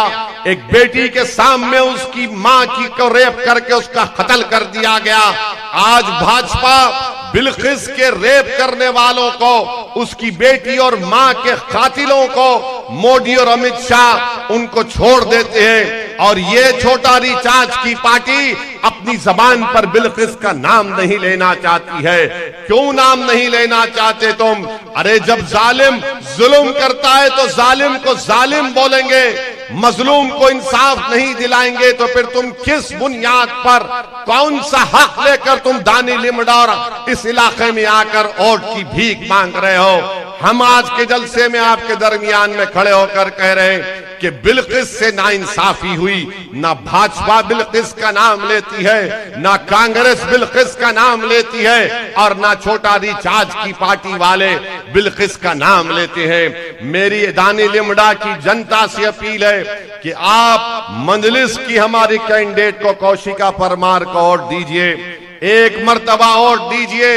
ये जो गंदगी दानी लिम्डा में ये कचरा डालने की है, मंजलिस इंशाअल्लाह ताला एक ताजा हवा यहां पर पैदा करेगी। आज आपके सामने कांग्रेस है, भाजपा है, ये दिल्ली की छोटी रिचार्ज है, और मंजलिस इत्तेहादुल मुस्लिमीन आपके सामने है। ये आज छोटे रिचार्ज ये करेंगे ये चाहते हैं कि हमारे मासूम बच्चों के हाथ में झाड़ू दे दिया जाए। कांग्रेस ये चाहती है कि हमारे मासूम बच्चों के हाथ खाली रहे, और भाजपा कभी आपसे हाथ मिलाना नहीं चाहती। मंजलिस आपको गले लगा रही है, मंजलिस आपके दर्द को अपने सीने में महसूस करती है, मंजलिस आपकी नाइंसाफी के खिलाफ आवाज बुलंद करती है, मंजलिस जुल्म के खिलाफ एहतजाज करती है, मंजलिस कमजोरों को ताकतवर बनाने का नाम है, मंजलिस नौजवानों के मुस्तकबिल को संवारने का नाम है। मंजलिस कामयाब होगी तो दानी लिमड़ा के बच्चों को स्कूल मिलेगा, मंजलिस की कौशिका परमार कामयाब होगी तो दानी लिमड़ा में विकास का काम होगा। मैं इसीलिए आपसे अपील कर रहा हूं कि 5 तारीख के दिन आप असदुद्दीन ओवैसी को मत देखिए, अपने बच्चों के मुस्तकबिल को देखकर अपने वोट का सही इस्तेमाल करके कौशिका परमार को कामयाब करिए, एक नया इनकलाब लेकर आइए। ये कांग्रेस पार्टी से अब कुछ होने वाला नहीं है। कांग्रेस पार्टी अब पूरे मुल्क में खत्म हो रही है। कांग्रेस पार्टी आप देखना 2024 में इनके 24 एमपी भी कामयाब नहीं होंगे इंशाअल्लाह। और लोग बोलते हैं कि कैसे होगा, आप देखना आप कांग्रेस पार्टी में अगर कोई आदमी कमजोर होता है तो डॉक्टर के पास लेकर जाते या हकीम के पास लेकर जाते। जब कोई कमजोर हो जाता है तो डॉक्टर उसकी नब्ज देखकर या हकीम साहब देखकर बोलते हैं कि दवा दे सकते हैं, इसको अच्छा ताकतवर हो जाएगा। मगर दुनिया के किसी हकीम के पास कांग्रेस को ताकतवर बनाने की दवा नहीं रही। अब ये ताकतवर नहीं हो सकते, ये नीचे जा रहे हैं, नीचे जाएंगे। अरे 27 साल से इन्हीं कांग्रेसियों ने बीजेपी के साथ मिलकर बीजेपी को गुजरात में हुकूमत बनाने दिया। बताइए 27 साल में आपने भाजपा को नहीं हरा पाए, और आज जब हमारी बहन इलेक्शन लड़ने आती है तो कांग्रेस के लोग क्या क्या इल्जाम नहीं लगाते हम पर, क्या क्या बकवास नहीं करते। मगर मैं कांग्रेस के लोगों को, कांग्रेस के जिम्मेदारों को, ये दिल्ली के छोटा रिचार्ज की पार्टी के लोगों को, भाजपा के लोगों को कहना चाह रहा हूं कि मजलिस गुजरात में आ चुकी है, अब जाने का नाम नहीं है, यहीं पर रहेंगे, आपकी बात करेंगे, जनता में अपना एतमाद और आपका दिल जीतेंगे, मुकाबला करेंगे भाजपा से, मुकाबला करेंगे कांग्रेस से, हर जुल्म के खिलाफ एहतजाज करेंगे। मेरी आप तमाम से अपील है कि अपने वोट को जाय होने मत दीजिए, और याद रखिए अगर आप अपना वोट जाय करेंगे, और आपका वोट कैसे जाय होगा, अगर आप कांग्रेस को वोट देंगे तो भाजपा को फायदा होगा, अगर आप दिल्ली के छोटा रिचार्ज की पार्टी को वोट देंगे तो भाजपा को फायदा होगा, अगर आप दानी लिमड़ा की जनता का फायदा कराना चाहते हैं तो मेरी आप तमाम से अपील है कि हमारी इस उम्मीदवार को, कौशिका परमार को कामयाब करिए। इसको गुजरात की विधानसभा में भी जाइए ताकि ये जाकर आपकी लड़ाई लड़ सके, आपके मसाइल को हल करवा सके। 10 साल कांग्रेस का एक लंबा वक्त आपने दे दिया। मेरी आपसे गुजारिश है कि आप मेरी इन बातों पर आप गौर करिए। और दूसरी बात यह है मेरी इज्जतदार माँ और बहनों कि कल से 2 दिन से भारत के प्रधानमंत्री वजीर आजम अपनी तकरीर में कह रहे कि विकास के नाम पर वोट दो भाजपा को। मोदी जी, मैं भी गुजरात में देख रहा हूं क्या हो रहा है। तो मुझे किसी ने, एक नौजवान ने, मैं जिस होटल में ठहरा हूं, एक नौजवान मुझसे मिला और मैंने उससे पूछा, बेटा तेरा क्या हाल है? तो बोले कि सर मेरा ऐसा हाल हो गया कि मैं एक जोक सुना, उसने कहा कि जोक है ये, कोई हकीकत नहीं है। उसने कहा कि उसकी जिंदगी की तकलीफ बयान की। उसने कहा कि मैं जिस लड़की से शादी करना चाहता हूं उसने मुझसे आकर कहा कि आपकी सरकारी नौकरी कब लगेगी। उसने आकर उससे कहा कि आपकी सरकारी नौकरी कब लगेगी। पप्पा लड़का ढूंढ रहे हैं, पप्पा लड़का ढूंढ रहे हैं। तो उस नौजवान बच्चे ने कहा, मोदी सरकार पर भरोसा मत करो, तुम शादी कर लो। अब मोदी जी बोल रहे हैं कि मैं 2 करोड़ नौकरियां देने का वादा किया था 2014 में, 8 साल हो गए। 8 साल के बाद मोदी जी कहते हैं कि 2024 तक 10 लाख दूंगा मैं। माने 2014 में वादा किया था कि हर साल 2 करोड़ 2 करोड़ 2 करोड़, कितने हो गए? 16 करोड़ नौकरियां मिलने चाहिए थी। अब उन्होंने कम करके कहा कि 10 लाख ले लो। मोदी जी कोई फेंकने की, अगर किसी को फेंकना है तो आपसे सीखे, यानी 2 करोड़ से 10 लाख पर आ गए आप।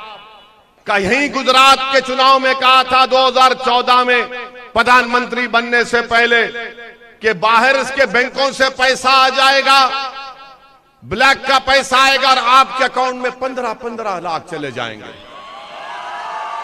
अब बेचारा गरीब जो जिंदगी में 15 लाख नहीं देखा, वो मुतासिर हो गया। 15 लाख आएंगे भाई, 15 लाख आएंगे। मगर उसको नहीं मालूम था कि मोदी जी लंबा दे देते हैं। 8 साल हो गए, 15 लाख की जगह 1500 नहीं आए। आज आप अंदाजा लगाइए कि भाजपा के लोग बोलते हैं कि हमने गुजरात को बनाया है।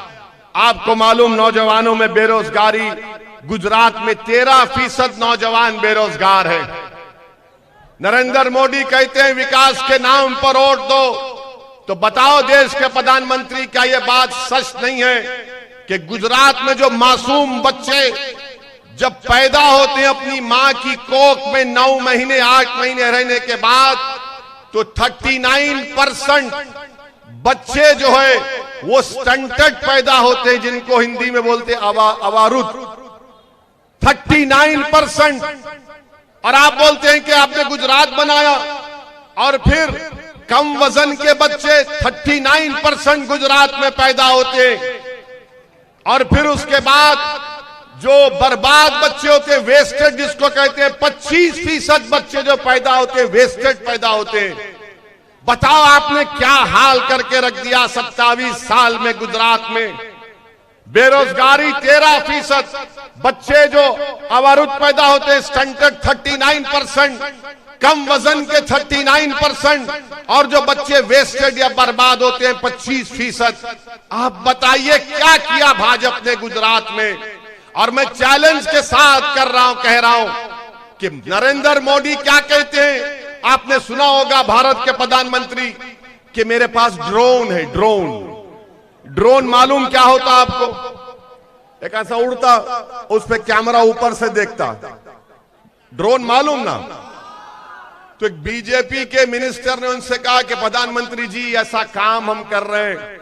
तो मीडिया ने कहा कि भारत के प्रधानमंत्री ने कहा कि मेरे पास ड्रोन है, मैं ड्रोन भिजाकर देख लेता हूं। मोदी जी आपका ड्रोन बेकार है।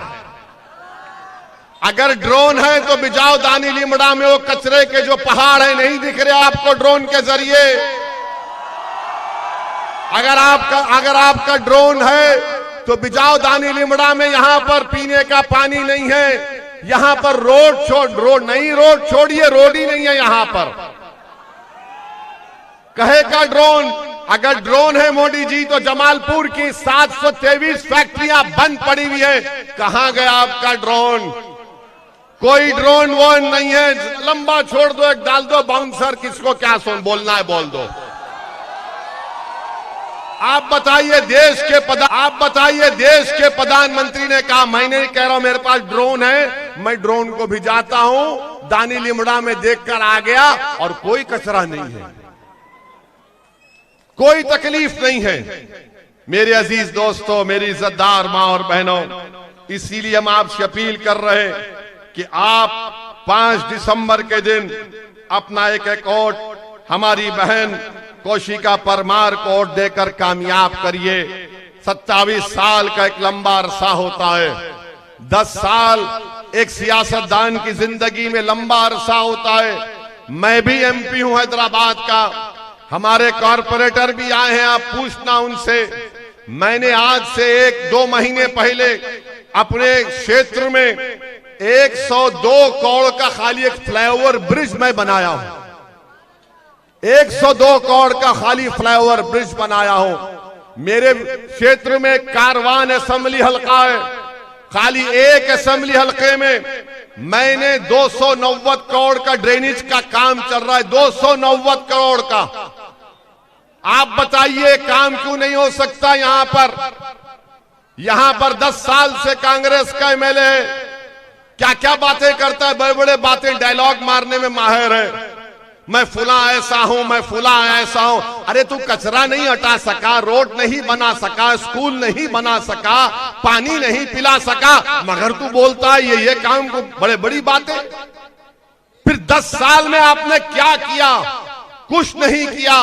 तो मेरे अजीज दोस्तों, मेरी इज्जतदार मां और बहनों, हम आपसे अपील करने आए हैं कि आप अपना एक एक वोट मजलिस के हक में इस्तेमाल करें। और ये भाजपा वाले बोलते हैं ना कि गुजरात में विकास हुआ। आपको मालूम गुजरात में कितने सिटी स्कैन की मशीन है? पूरे गुजरात में खाली 16 सिटी स्कैन की मशीन है और 5 MRI है। मोदी जी, ये क्यों विकास का आप झूठा वादा करते हैं? पूरे गुजरात में अगर गरीब गवर्नमेंट के अस्पताल में जाता है तो सबसे ज्यादा जेब से उसके पैसे खर्चा होते पूरे देश में गुजरात के गवर्नमेंट हॉस्पिटल में चले गए। तो मेरी आपसे अपील है कि आप इन बातों पर गौर करिए और अपना वोट का सही इस्तेमाल करिए। लोग आएंगे, आपसे बड़े बड़े वादे करके चले जाएंगे, मगर जो लोग चुनाव से पहले आकर आपको हथेली में जन्नत दिखाते हैं, वही लोग चुनाव के बाद जनता को धोखा देते हैं। मैं मानता हूं इस बात को कि ये आपके मसाइल हैं। मैं ये नहीं कह रहा हूं कि मेरे पास कोई जादू की छड़ी है और मैं ऐसा छड़ी मारने से सब चीज अच्छी हो जाएगी, मगर मैं आपसे वादा कर रहा हूं कि मेरे पास जज्बा है, मेरी कैंडिडेट के पास एक मर मिटने का जज्बा है। हम काम करना चाहते हैं। मजलिस की शनाख्त उसका काम है, मजलिस की शनाख्त उसका आवाम पर मन मिटना है, मजलिस की शनाख्त आवाम के लिए कुर्बानी देना है, मजलिस का काम उसका पहचान है। तो मेरी आपसे तमाम से अपील है कि खास तौर से हमारी इज्जतदार मां और बहनों से कि अपने वोट को जाय होने मत दीजिए। मैं नौजवानों से अपील कर रहा हूं कि आप 5 दिसंबर के दिन सुबह के अवलीन वक्तों में अपने घर से निकलिए, अपने वोट का इस्तेमाल करिए, अपने माँ बाप को लेकर जाइए और 5 दिसंबर के दिन इन आसमानों में दलील इमदा के सिवाय पतंग के कोई चीज नजर नहीं आना चाहिए। मैं हमारे दानी लिमड़ा के हमारे दलित भाइयों से भी कहना चाह रहा हूं, पूछो ये कांग्रेस के कैंडिडेट से कि क्या वो ईडब्ल्यूएस रिजर्वेशन का हामी है। पूछो ये आम आदमी पार्टी से कि ईडब्ल्यूएस रिजर्वेशन की तायीद करते नहीं करते हैं। ईडब्ल्यूएस रिजर्वेशन याद रखो मेरे दलित भाइयों, मेरे आदिवासी भाइयों, और जो अंबेडकर से मोहब्बत करते हैं, जो भारत के संविधान से मोहब्बत करते हैं, ये ईडब्ल्यूएस रिजर्वेशन मुस्तकबिल में तमाम दलित और आदिवासी ओबीसी रिजर्वेशन को खत्म करके रख देगा। इसकी तायीद कांग्रेस पार्टी कर रही है, भाजपा कर रही है, ये दिल्ली की छोटा रिचार्ज की पार्टी कर रही है। तो मेरी आपसे अपील है कि आप मुत्तहिदा तौर पर एक होकर अपने वोट का इस्तेमाल करिए और मजलिस इत्तेहादुल मुस्लिमीन को कामयाब करिए। डरने और घबराने की जरूरत नहीं है। मैं आपसे वादा कर रहा हूं कि मैं पहली मर्तबा यहां पर नहीं आया हूं गुजरात को। जब 2002 के फसादात चल रहे थे तो मैं हैदराबाद से 50 लाख की दवाओं के साथ 20 डॉक्टरों को लेकर आया था। शालम की दरगाह में हम लोग रुकते थे, वहां पर हमने कैंप चलाया, वटवा में चलाया, जूहापुरा में चलाया, शायद इस इलाके में आए थे या नहीं आए थे मुझे नहीं मालूम, मगर हम गुजरात को आए हैं। मैं आपको वादा कर रहा हूं कि मैं सिर्फ चुनाव के तक गुजरात को नहीं आया हूं, अल्लाह जब तक मुझे जिंदा रखेगा मैं आता रहूंगा। मेरी सियासी जिंदगी आवाम के दरमियान में रही है, और जब मैं इस दुनिया से जाऊंगा कब्रस्तान को, किसी कब्रस्तान को मुझे नहीं मालूम, मैं तुम्हारे ही कंधों पर जाऊंगा। मगर जब तक अल्लाह जिंदा रखेगा मैं आपको इत्मीनान दिला रहा हूं कि जुल्म को मैं बर्दाश्त नहीं करता, जालिम से हाथ नहीं मिलाता, मैं किसी ताकतवर के आगे सर नहीं झुकाता। मैं आवाम का था, मैं आवाम का ही रहूंगा। मैं आपका खादिम हूं और आपके दरमियान में रहकर हम लड़ाई लड़ते हैं। मुझे कोई मंत्री संतरी बनने का शौक नहीं है, मुझे सिर्फ इतना मेरी जिंदगी का मकसद है कि जब मैं दुनिया से चला जाऊं तो गरीब कहे कि हाँ, इसके दिल में हमारे लिए थोड़ी सी मोहब्बत थी, ये हमारी आवाज था, ये हमारी ताकत था। तो नौजवानों, बुजुर्गों, मेरी इज्जतदार माँ और बहनों, मुत्तहिदा तौर पर 5 तारीख के दिन आप अपने घर से निकलकर पतंग के निशान पर बटन दबाइए। और नौजवानों, 5 तारीख को आपको क्या करना है, ये पतंग की डोर पकड़ के एक साथ सबको यही काम आपको करना है।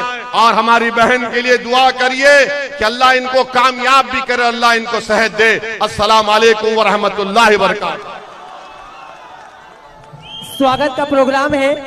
स्वागत के लिए हमारे यहाँ की दानी लिमड़ा विधानसभा की कैंडिडेट तोशिका परमार, हमारी बहन, उनके पति दिलीप परमार साहब जो शील्ड देंगे। और यहाँ न्यू बस्ती के परवेश भाई मोमिन भी है। न्यू बस्ती के जो ग्रुप है तोहिद भाई, वो असद साहब का स्वागत करेंगे पूरी टीम के साथ।